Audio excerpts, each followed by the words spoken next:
جی الحمد للہ رب العالمین والصلاة والسلام علی اشرف الانبیاء والمرسلین نبینا محمد علیہ وعلی آلہ وصحبہ اجمعین، اما بعد۔ آج ہماری حدیث کا عنوان ہے حدود الہی کی پابندی اور اس کے التزام نہایت ضروری ہے۔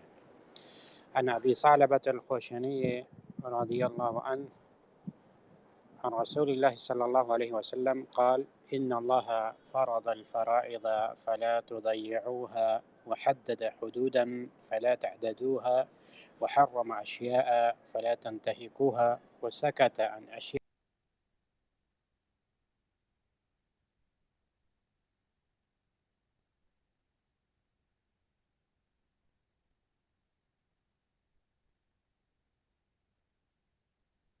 مجھے یہ آواز نہیں آ رہی ہے، آپ لوگوں کو بھی آواز نہیں آ ہے رہی؟ کہ رسول اللہ صلی اللہ علیہ وسلم نے ارشاد فرمایا، اللہ تعالیٰ نے تمہیں کچھ چیزیں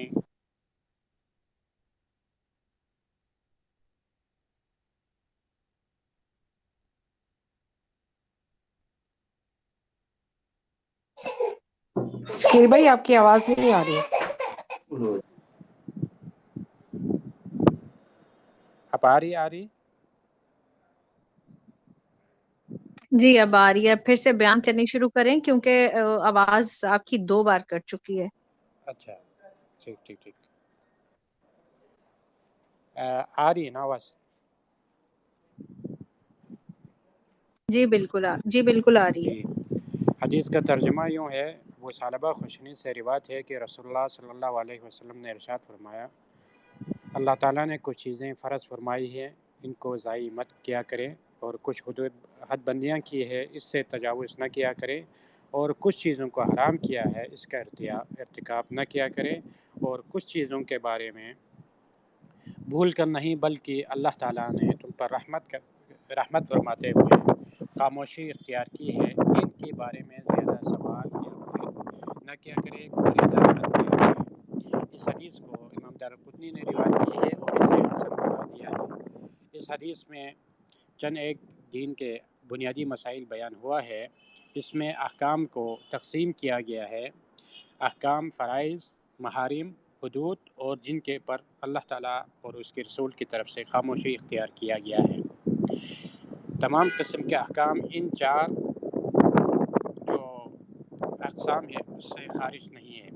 فرض کی پابندی نہایت ضروری اور اہم ہے، اور فرض کی 2 قسم ہے۔ فرض کفایہ، فرض کفایہ سے وہ عمل مراد ہے جس کی انجام دہی مقصود، جس کا مطلقاً انجام دہی مقصود ہے، قطع نظر اس کا فاعل کوئی بھی ہو۔ اس کا حکم یہ ہے، فرض کفایہ سے مراد یہ ہے اگر چند لوگ اسے انجام دے تو باقیوں سے یہ ساقط ہو جاتا ہے۔ مثال کے طور پر اذان دینا، اگر ایک آدمی اذان دیتا ہے تو جماعت کی طرف سے وہ ادا ہو جاتی ہے۔ اسی طرح اقامت، اسی طرح نماز جنازہ۔ اور فرض عین یہ ہے وہ عمل جس پر عمل کرنا فاعل اور دونوں فاعل یعنی ہر فاعل پر، ہر بندے پر فرض ہے، اور اس میں اس عمل میں فاعل و مفعول دونوں، فعل و فاعل دونوں مقصود ہوتا ہے، اور یہ ہر شخص کو ادا کرنا ضروری ہے، جس طرح اسلام کے 5 ارکان ہیں۔ نمبر 2، حدود اللہ سے تجاوز کرنا حرام ہے۔ حدود اللہ میں اللہ تعالیٰ کے احکام، جن چیزوں کا کرنے کا حکم دیا گیا ہے، جن چیزوں سے منع کیا گیا ہے، دونوں اوامر اور احکام میں شامل ہے۔ نواہی اور ممنوعات کی حدود کے قریب جانے سے بھی اللہ تعالیٰ نے منع فرمایا ہے۔ اللہ تعالیٰ نے فرمایا، یہ آیت میں، تلک حدود اللہ فلا تقربوها كذلك يبين الله آیاته للناس لعلهم يتقون۔ یہ اللہ تعالیٰ کے حدود ہے، تم ان کے قریب بھی نہ جاؤ۔ اسی طرح اللہ تعالیٰ اپنی آیتوں کو لوگوں کے لیے بیان فرماتا ہے تاکہ وہ بچ جائے۔ تمام قسم کے گناہوں کے قریب جانے سے شریعت نے منع کیا ہے۔ گناہوں کے قریب جانے سے اس لیے روک دیا کیونکہ اس میں پڑھنے سے ایمان کم ہو جاتا ہے اور اللہ سے دوری پیدا ہو جاتا ہے۔ اہل ایمان کا طریقہ یہ ہے کہ وہ گناہ ہونے کے فوراً بعد اللہ کو یاد کرتے، استغفار کرتے، اللہ کی طرف رجوع کرتے۔ اس حدیث میں اہم مسئلہ جو بیان ہوا ان میں سے ایک یہ ہے، جن امور کے بارے میں شریعت خاموش ہے، مسکوت علیہ ہے، جن کے بارے میں شریعت نے خاموشی اختیار کی ہے، جن کا کوئی حکم بیان نہیں ہوا ہے، ایسے امور کا حکم یہ ہے کہ وہ معاف ہے، اللہ کی طرف سے اللہ نے وہ امت کے لیے بندوں کے لیے اجازت رکھی ہے، ان کے بارے میں زیادہ بحث و تکرار کرنا ممنوع ہے۔ اسی لیے رسول اللہ صلی اللہ علیہ وسلم سے جب اس طرح کی چیزوں کے بارے میں پوچھا جاتا تھا تو رسول اللہ صلی اللہ علیہ وسلم صحابہ کرام سے منع کیا کرتے تھے، بلکہ اللہ تعالیٰ نے قرآن مجید میں فرمایا تم ایسی چیزوں کے بارے میں مت پوچھا کرے تمہاری سوال کی وجہ سے کوئی حکم بیان ہو جائے اور وہ حکم بعد میں تمہیں برا لگے۔ اس لیے مسکوت علیہ جن چیزوں کے بارے میں شریعت خاموش ہے، کچھ ایسی رخصتیں شریعت نے دی ہے ان کے بارے میں بحث کر کے یعنی لا حاصل بحث کرنے سے شریعت نے منع فرمایا ہے۔ اللہ تبارک و تعالیٰ سے دعا ہے جو کچھ پڑھا گیا بیان کیا گیا اس پر ہمیں عمل کرنے کی توفیق عطا فرمائے، اور کل جمعہ ہے تو آج زیادہ سے زیادہ درود پڑھنے کا اہتمام کرے، اللہ کے نبی کریم صلی اللہ علیہ وسلم پر درود پڑھایا جائے۔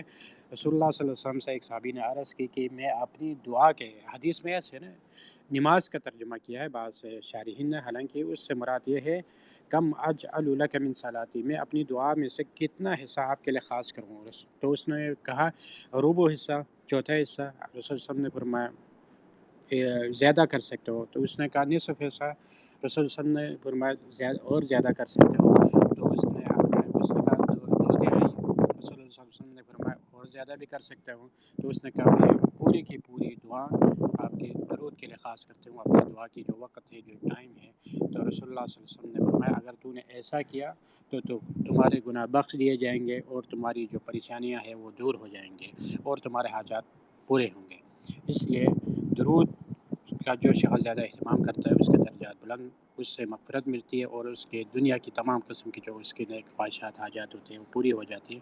تو زیادہ سے زیادہ درود کا اہتمام، اس کے ساتھ ساتھ کر سورہ کہف کی تلاوت، اور مردوں کے لیے خوشبو کا استعمال مسجد جانے سے پہلے، اور جماعت ان کے پر فرض ہے جمعے کی مردوں کے پر، اس کے ساتھ ساتھ غسل کے ساتھ ساتھ مسواک کا اور خوشبو کا، اور جو دستیاب صاف ستھرے اور نیا کپڑا ہے اس کا پہنا بھی سنت میں شامل ہے۔ اللہ تبارک و تعالی ہم سب کو عمل کی توفیق عطا فرمائے۔ جزاک اللہ۔